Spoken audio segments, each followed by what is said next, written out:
Comme on dit souvent, il y a le désordre dans l'église de Christ. Il ne peut pas avoir le désordre dans l'église de Dieu. Même Jésus était clair.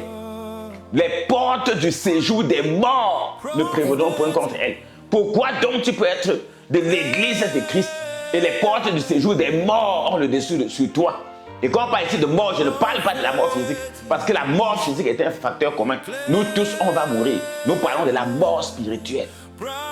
C'est très important.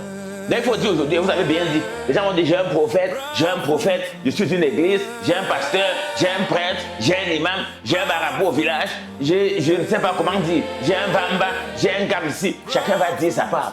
Maintenant, comment savoir s'il peut te servir ou pas?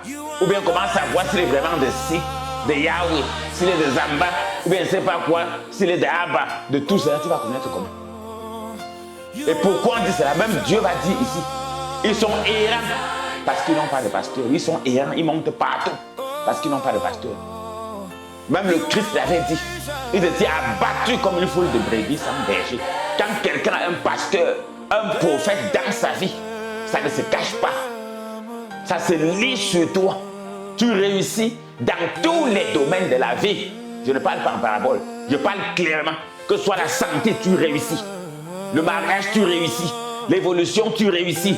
La victoire, tu as la victoire. Sur les malédictions, tu as le dessus. Sur la sorcellerie, tu as le dessus. Sur les pratiques occultes, tu as le dessus. Sur le mysticisme, tu as le dessus. Sur les problèmes spirituels, tu as le dessus. Sur les problèmes financiers, les problèmes d'argent, tu as le dessus. Sur les problèmes de travail, tu as le dessus. Dans tous les domaines, tes enfants ont le dessus. C'est clair. Justement, ton mari a le dessus. Justement, prophète, pour recentrer dans le débat, qu'est-ce qu'un prophète?